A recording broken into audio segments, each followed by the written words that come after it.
What's going on, people? It's your boy Crypto Blood. Hope you guys are doing well this morning. I just got my coffee and got my cigar. I'm smoking a Tatawai, one of the Pudgy Monster series from the Monster series. It's very good. But today we're talking about a couple things. First, let me just say that we've got new Clif notes up on the website. If any of you watched or didn't watch the J.R. Willett conversation or interview with Clif High, that is available, the Clif notes to that. Thanks to Nikki B for compiling that. She did a really awesome job. She actually put timestamps near each note, so we'll help you guys out in dissecting that interview if you would like. The other thing is, I don't know how many of you saw that interview with Metalzoom. Horrible, man. Like, the interview with Centra, I don't know if any of you remember the Centra interview that Clif did. That interview was bad. It definitely was bad. However, I think this one was worse, and the reason I say that is because, well, hindsight is 2020. You know, Sam from Centra really got things in motion and got things together there after that interview. So it ended up being a very positive event for him. However, just kind of seeing how, you know, watching the video with Brian from Metalzoom, or not Brian, Marc from Metalzoom. Brian was like the banker in the shadows in that dark room. I forgot the name of that show. Who Wants to Be a Millionaire? I can't remember. I don't know what the name of that show was. But Brian was the guy in the dark room. You couldn't see. It was just a silhouette of him. But no, seriously, Brian was off to the side. And really, Brian was my issue. Just seeing how Clif dissected and did his due diligence on Brian. And it's sad because Metalzoom wanted so badly for Clif to interview them. And it ended up biting them in the ass, really, to be honest with you. You know, I really think, just from the vibe of it, I'm not too sure if if Marc really understood what he was getting into.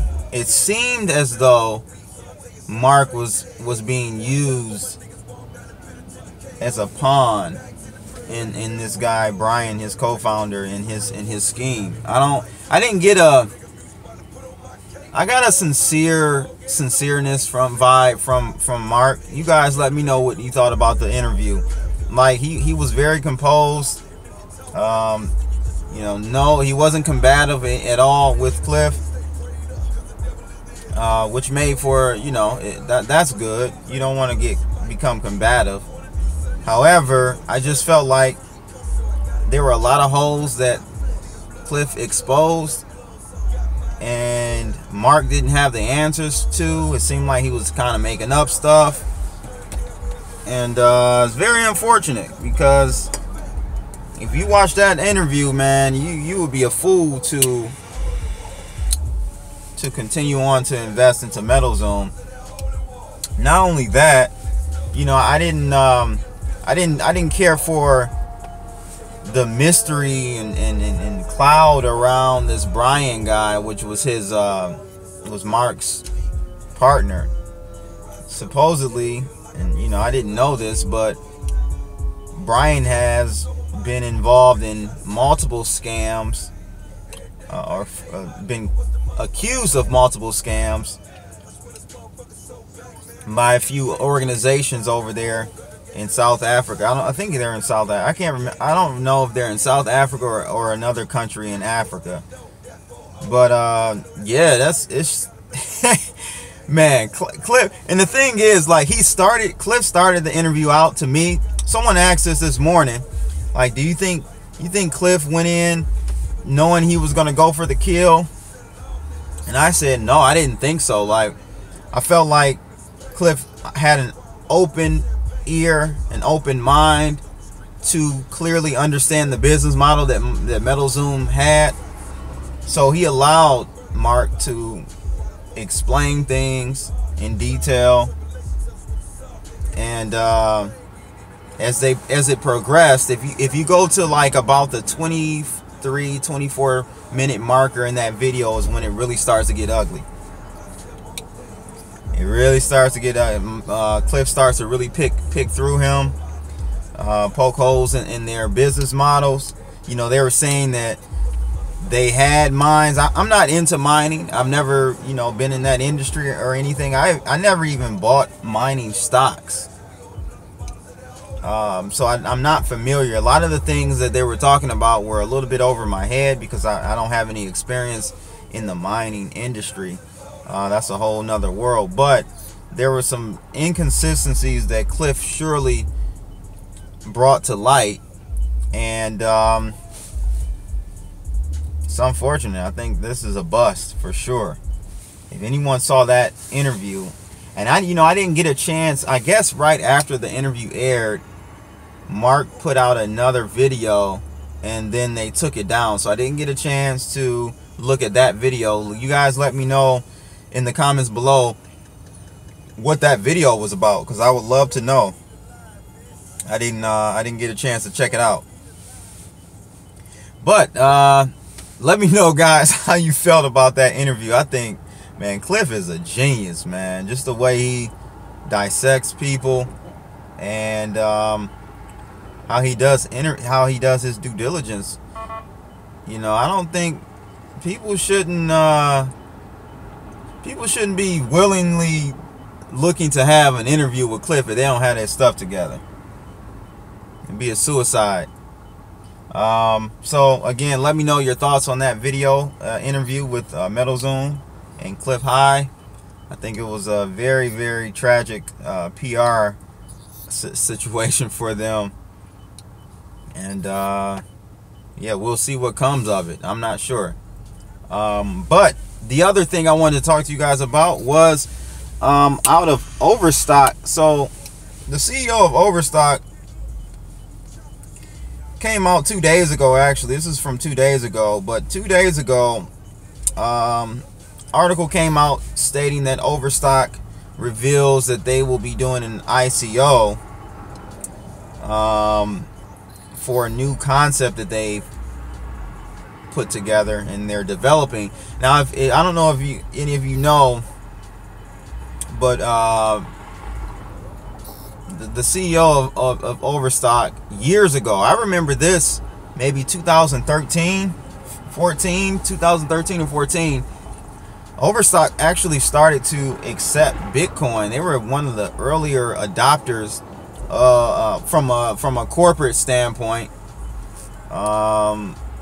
like Fortune 500, S&P 5, you know, one of those bigger organizations. They were one of the first ones to really embrace cryptocurrencies, and more in particular Bitcoin. The CEO was very very excited about cryptocurrencies, and I'm sure he's got to have hundreds of millions in cryptos now. But at any rate, the article talks about the CEO, you know, doing a ICO, and basically the company is that they're starting. It's to develop an exchange. The online retail giant is launching an initial coin offering for T0.com,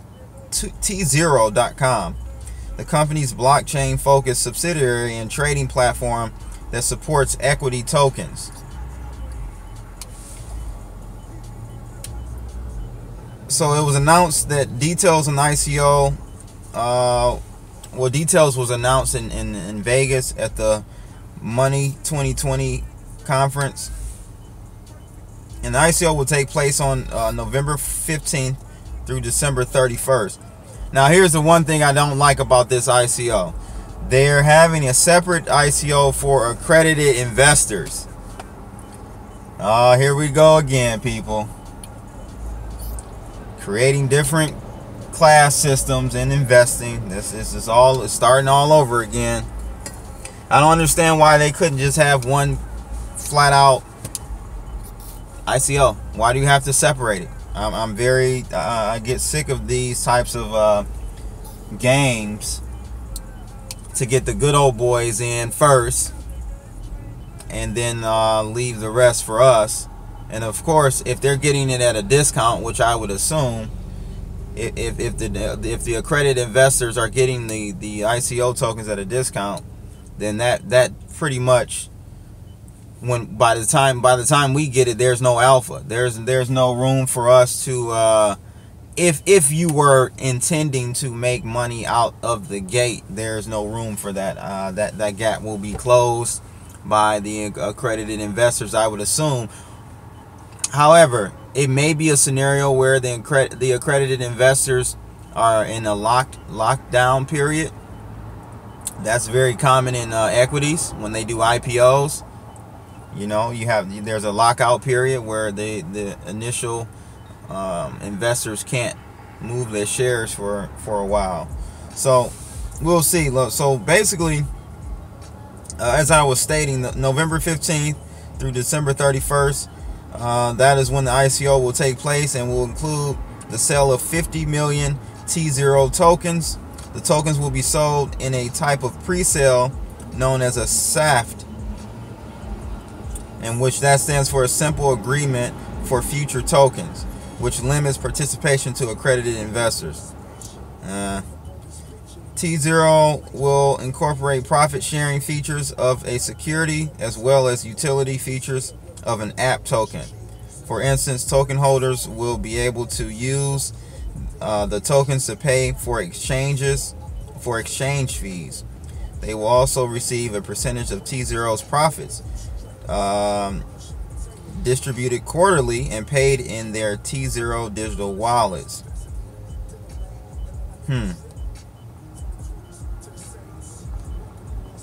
This is interesting, guys. What do you guys think about T0? I knew this was coming. Like, this is the future. Like, NYMEX, or, you know, what do you call it? New York Stock Exchange, NASDAQ, S&P, like all of these indices and exchanges are done. They're done. I don't know how they're gonna. It'll be interesting. They're not gonna go down without a fight, but it will be interesting to see how they try to position themselves in the new economy, the new financialization economy, because there won't be a need for these exchanges any longer. We're in a new era, people, and so just let me know what you guys think about this Overstock ICO. So it looks like, actually, it looks like the entire ICO is only for accredited investors. What do you guys think about that? I don't know. I never understood this whole accredited investor. Like, I understand, like, you know, there are times that I've seen in the past when I've been participating in ICOs and maybe in their chat rooms, and you see like 14-year-olds in there trying to, you know, ask retarded questions, not knowing anything about, you know, just how this whole process goes, and raising money and raising capital and stuff. So you do with ICOs, and not having a filter for a certain level of IQ, financial acumen. I can understand how that can be an issue. However, I don't think, you know, there's pros and cons to everything, and I think that whole accredited investor thing is just a bunch of hogwash. It's unnecessary. So I would love to hear your feedback on accredited investors and that whole scheme coming into the cryptocurrency space, crypto asset space. So that's pretty much it, ladies and gents. Again, the Clif notes are available on cryptoblood.io under the Uncle Clif section. That is from the J.R. Willett interview that Clif did. And again, thanks to Nikki B for putting that together. Make sure you guys like and subscribe. And also, if you aren't in the Webbot room, make sure you get in there. You know, we're growing. We're nearing 3,000 people all together. We just pushed over 1,000 people or members in the cryptocurrency room. And we're just having an awesome time, people. So make sure you do go in there and join, and you'll get information, you know, regarding Clif and his work sooner than the masses. So that's pretty much it, people. It's your boy Crypto Blood. I'm out. Holla. Boom.